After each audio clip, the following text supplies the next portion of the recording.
At Conservation International, we have the great privilege of working with the International Conservation Caucus Foundation, and we see this organization that I was very fortunate enough to participate in the founding of with my friend Dave Barron quite a few years ago, actually, when we came back from a trip to Gabon. We see the ICCF as an extraordinarily important initiative. And we see your support as the leaders, the political leaders of this country, your engagement in this as vitally important for the future of not only our nation, but really for the security of our children and our descendants. As many of you know, conservation for a long time focused on nature. At CI, we decided recently, about 3 years ago, that actually all of our efforts to protect nature were wonderful. We could talk about our successes, but the reality was that in the course of the history of the conservation movement, the tide had not been turned. That in actuality, fisheries were decreasing, biodiversity was decreasing, and the health of ecosystems that provide services to people was decreasing. And so we thought, you know what, we're thinking about nature, but this actually is about people. And it's about the bottom line of where do we get our food, where do we get our water, where do we get our livelihood, where do we get our health. And so we changed our mission. We changed it from protecting biodiversity to supporting human well-being by restoring and maintaining ecosystems that give essential service to humanity and ecosystems that give us our food and our water. The reason that this is so important and the reason that, it's vitally important that we discuss it is that we are on a planet right now which has 6.9 billion people. In 40 years, we're going to increase that by 33% to 9.2 billion. 2 billion of those inhabitants are going to be struggling to enter the middle class. And their demand and need and right is going to be for more energy, more food, and much more water. In the next 4 decades, we're going to double our demand for energy, food, and water on a planet that's seriously stressed out already, where we've got fisheries that are 90% as productive as they used to be, and where we ecosystems that cannot produce the water quantity they used to. So we're concerned, and we're concerned because we see a freight train coming at our children, and we think that it's time to actually think about a new way to do development. And we need to recognize that a healthy economy requires renewable natural capital. It's not just the human capital and institutional capital, it's actually the renewable natural capital that is an essential ingredient for a nation to survive. When you take away soil productivity, pollinators for crops, water from forests, forests for timber, you lose the capacity of a nation to be strong. And when we look around the world at the population that's exploding, we are going to have 80 million new mouths to feed every single year. Each year, another 80 million at the dinner table. Yet we don't have the capacity to actually take care of that unless we rethink how we develop. So that's why Conservation International and the Nature Conservancy and the World Wildlife Fund and the Wildlife Conservation Society and so many other organizations are focusing on what are the solutions. So at CI, we put together a great board of directors, and one of them you'll hear from tonight, from Rob Walton. Last night, Wes Bush was here to talk about national security. He was with Northrop Grumman. And what we're looking at is, can we define solutions that work for business and work for nations? And is there a way to actually address the challenge of extreme poverty? Because people that are extremely poor, people that put half of their income into their food, when they don't have that treasury of nature, which gives them resources to survive, they become troubled. And chronically poor people are a national security challenge to any single nation on earth. So we're focusing on national security. We're focusing on job security. And we think there's a direct connection between those two issues, national security and job security, with international conservation. As I mentioned earlier, we talk about the freight train that's coming at us, which is what I spend my life thinking about, which is how we're going to provide the food and the water and the right kind of development for my children and your children, our grandchildren, next generations. And that's a freight train. We have to address that. We recognize that the deficit is a freight train coming out at us, and we have to address that. The challenge is, can we avoid jumping away from one freight train into the oncoming freight train? And that's where the genius has to come in. I don't want to leave you with a sense of desperation, because I don't feel that at all. I feel more nations, more leaders, more universities, more businesses are thinking about this than ever before. It is what I like to think of as an open moment. There is actually a recognition that it's a huge problem. It has to be addressed. And more people addressing it all over the world than ever before. But it takes an intensity and a recognition to find solutions. And that's what we have to search for. It's an aggressive search for how do we spend our money wisely? Where do we get the best turns on investment? When we think about international investments, where are the demonstrations of success? How do we amplify those successes so others will follow them? How do we show the real economic value for nations by taking care of nature? And we have to focus on those demonstrations if we're going to succeed. So the film we want to show you is called Direct Connections. And it was produced, directed by Jill Segal, our Vice President for U.S. Policy. Jill, you should wave your hands. People can recognize you. And it's the only film that Harrison Ford has appeared in where he said he did not have to challenge the script. And so she's really excited about that. But it stars Rob Walton, Wes Bush, and Harrison Ford. And so, ladies and gentlemen, thank you for being here this evening. And let's have the lights, please.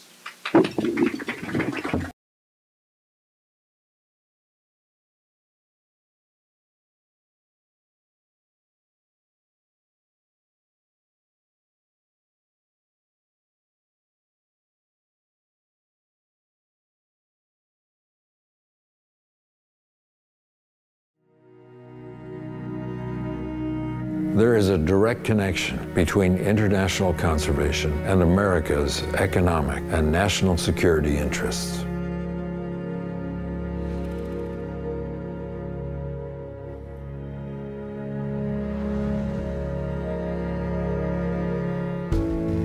There is a direct connection between international conservation and America's economic and national security interests. Hello, I'm Rob Walton, Chairman of Walmart Stores and Chairman of the Executive Committee of Conservation International. With the world's population expected to grow from 7 billion to over 9 billion over the next 40 years, doubling global demand for food, water, and energy, the United States and the rest of the world face enormous challenges. We must ensure that vital natural resources are protected and that ecosystems that supply us with essential goods and services, such as fresh water and food, are responsibly and sustainably cared for. International conservation plays a vital role in protecting these ecosystem services and is an investment in American workers and U.S. competitiveness. For example, many international conservation programs help stop the illegal extraction of natural resources that unfairly compete with American products. Stopping illegal logging alone could have a benefit to the U.S. economy of at least $500 million annually. There is a direct connection between international conservation and America's economic and national security interests.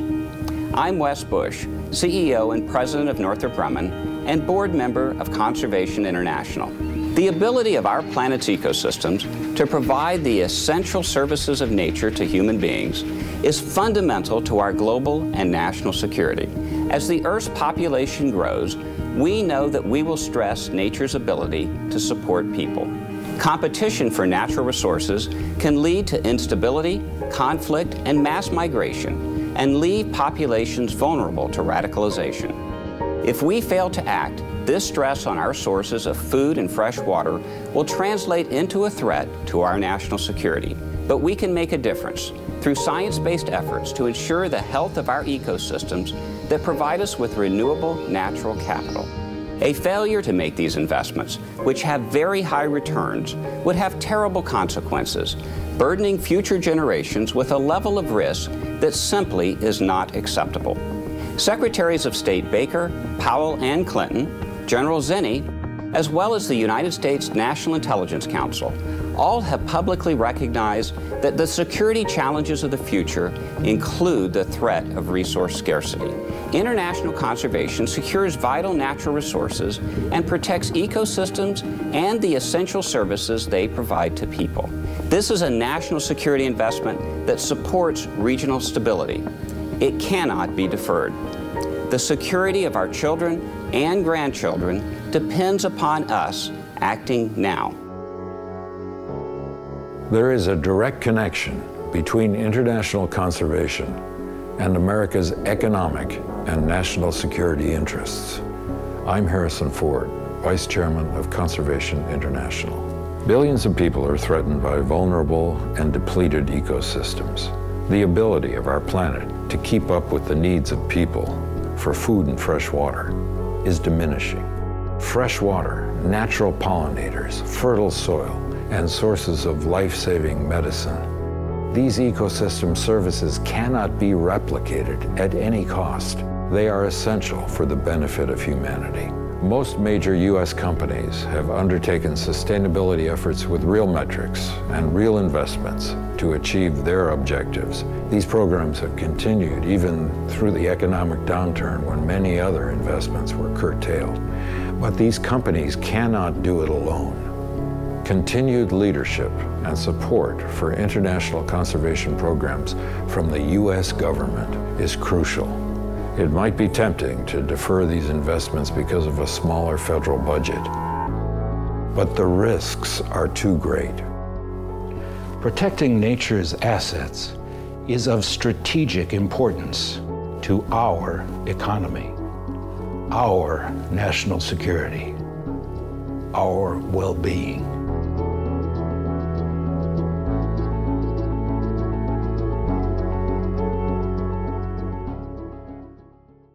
Have your attention, please, ladies and gentlemen. I'd like to introduce you to Andrew Crenshaw, our ICC co-chair, one of our ICC co-chairs in the House.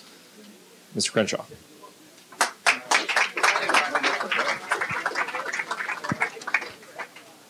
Thank you, John. And if you're still eating, just keep on eating. I ate real fast, so I'm finished. But I'm encouraged to see so many people here, so many members of Congress, so many people involved in government, in the private sector all around the world.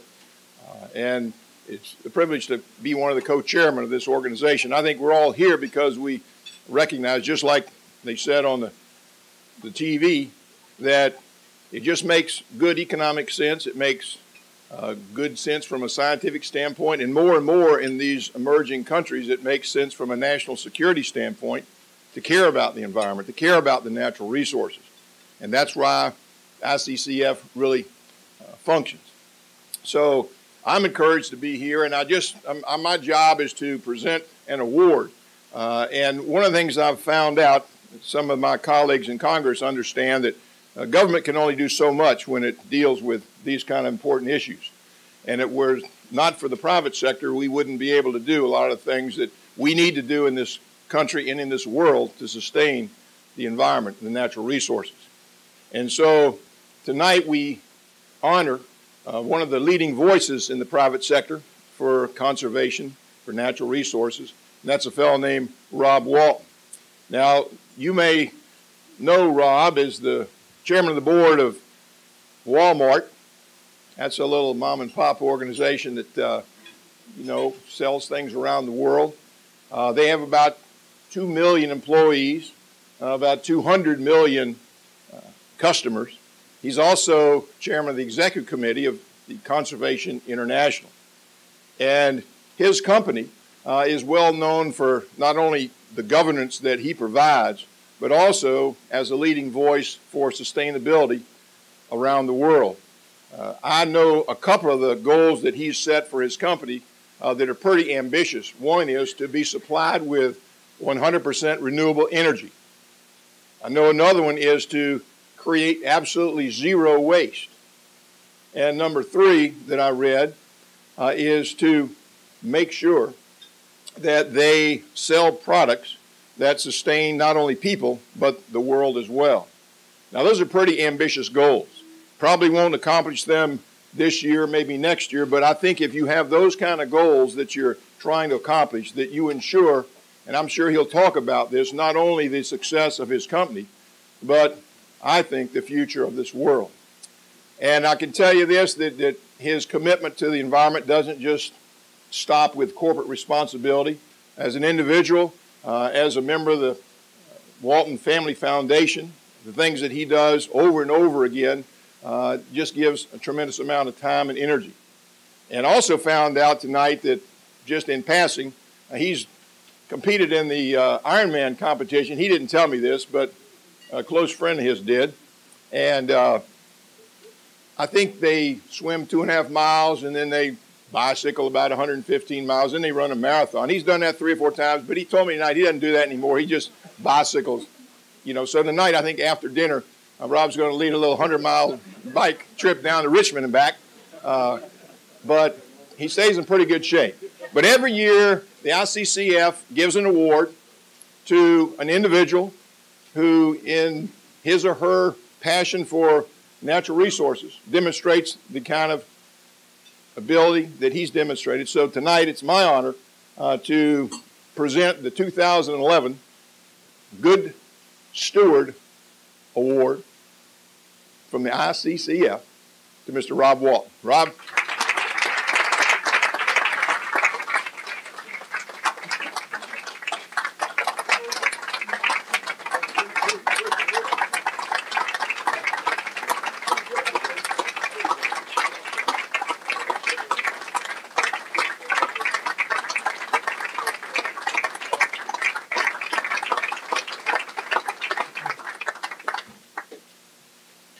It's a wild night in Washington. You know, I thought we ran fluid meetings around Walmart, but I think this takes the cake. I think it's business as usual for you folks, but thank you, Congressman Crenshaw, for that and for reciting these audacious goals that we set out in front of us several years ago, and we are making progress. And there's nothing like having putting something really extreme up on the wall to make you really strive to move forward. I appreciate this receiving this Good Steward Award from ICCF. It is an honor. Especially appreciate you all being here and the members of Congress who have taken the time out of extremely busy schedules. I thought we kept busy, but Melanie tells me that we do. My wife right here, right? But you all really set a high standard. So thank you for being here.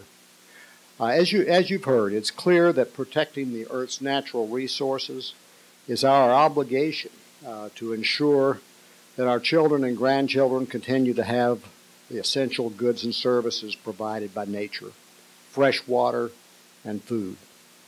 The increasing demands on our ecosystems and the critical services they provide to people make the urgency of conservation even greater.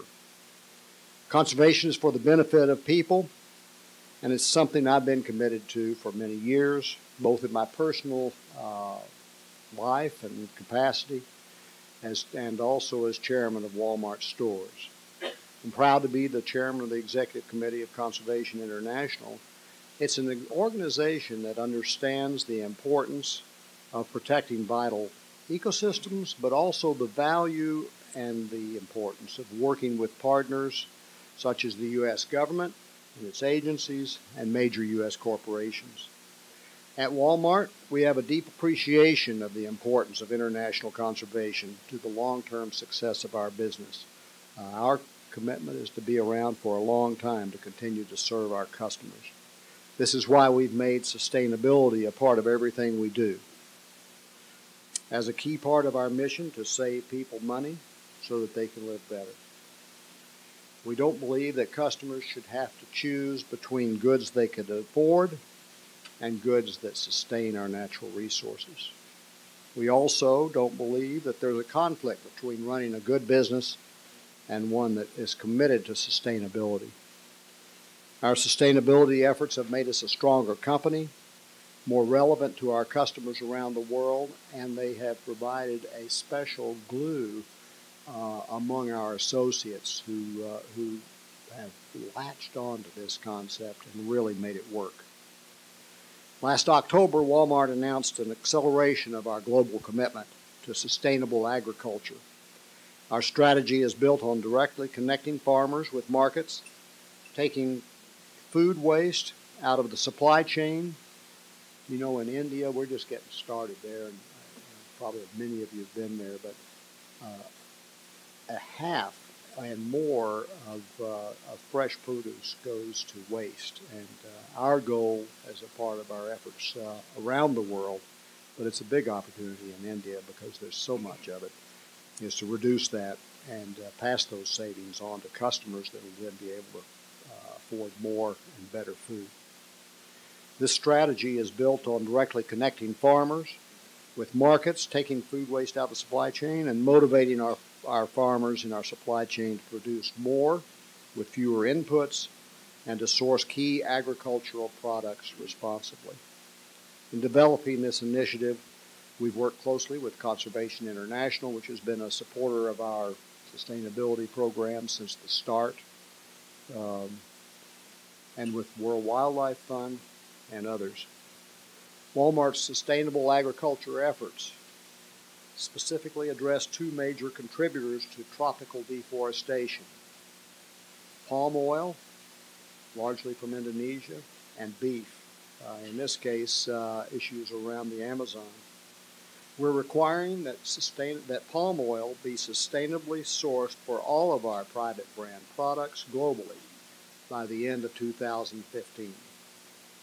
This will ripple down through our supply chain and generate major new demand for palm oil to be produced sustainably, and we've found that when we take the lead on these issues, other companies are often quick to join.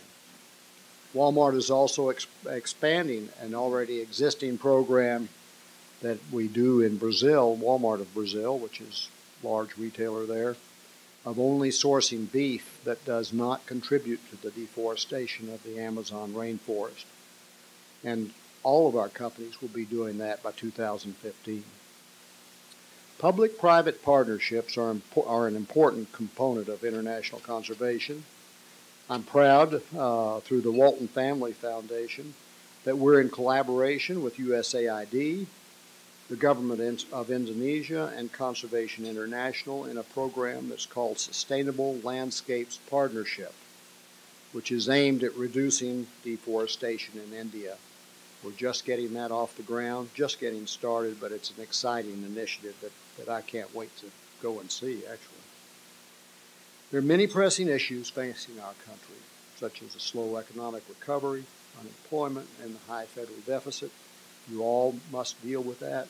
As we saw in the film, of course, it's tempting to defer investments in conservation and sustainability. I believe that would be a mistake, the wrong thing to do. It would dramatically harm these efforts. It would send the wrong signal to other governments. The United States is admired around the world, and every emerging economy looks to our values and our commitments as they determine their own path forward. Now, we must continue to lead, and I thank you for being here tonight. Thank you for your attention, and again, we especially appreciate it on such a busy day. But thank you all.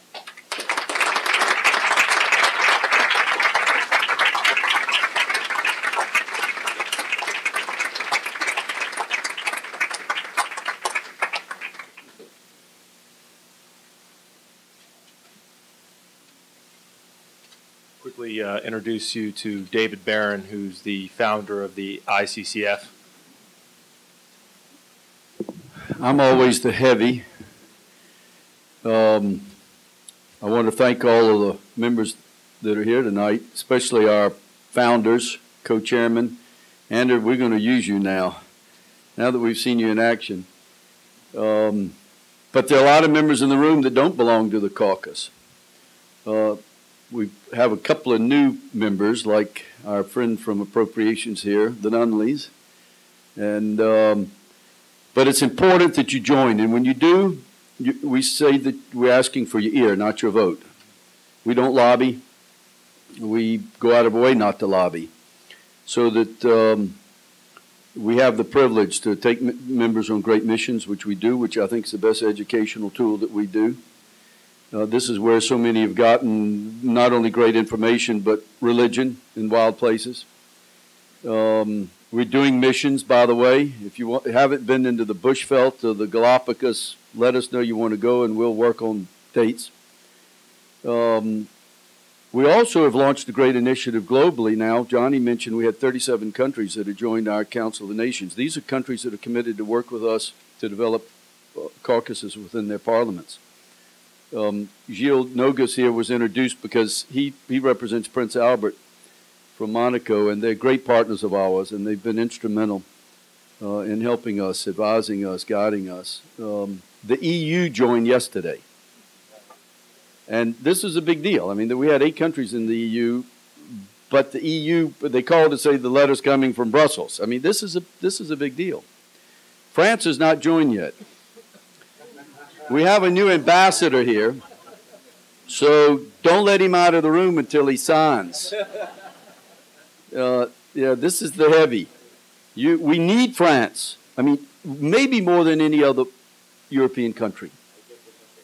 Because your position, your influence in your former colonies is so essential, and this is where so many problems exist, and where you, with us, are seeking the right solution. So we welcome you as one of the 28, but we also want to welcome you as the one of one. There's some Mexico's joined, and President Calderon is very committed. And Ambassador, sorry that I didn't point that out. I should have. President Calderon is committed to come for one of our dinners. We're going to open the Canning Caucus room when he comes so that we can, and we look forward to bringing a mission to Mexico. On Monaco, by the way, the Camp Monaco in Yellowstone, Georgia, Neil, was opened by Prince Albert I 100 years ago. And in September of 13, we're getting on mules, and we're going 4 days into Camp Monaco with members of Congress who got better mule back capabilities than I have. And we're going to celebrate this, and we're going to launch a new university there, actually, to be it'll be a deforestation-focused virtual university. I point out George because George's great-grandfather gave the Grand Teton to the U.S. government, and he's grown up with this fantastic, this is George O'Neill, and Amy, and Phoebe. Where's Phoebe? Phoebe's in the back. But if you haven't joined the caucus, please do. Trust us, we won't embarrass you. A lot of people are scared that this, a lot of conservatives are terrified of it. We pick the conservatives one at a time. Jim Jordan, we need you. Our future lies in the Republican Study Committee. It really does. And your appropriator and your colleague and my good friend, Jack Kingston. When I was National IR Chairman, Jack was my Assistant General Counsel 30 years ago. But Jack has agreed to help us put together a group of conservationists within the Republican Study Committee. We need all of our Democrats, but we can't make this happen without the Republicans. And we want to do it with balance, and we need you to help us do that. We'll help you write a plank for the Republican platform so you won't be left in the dust heap of history. But we won't embarrass you. And we'll help you balance your budget, because we're going to tell you, Pete is going to help me tell you where we can cut dollars so that we can preserve others and refocus to make things happen that aren't happening right now. God bless you. Thanks for being here.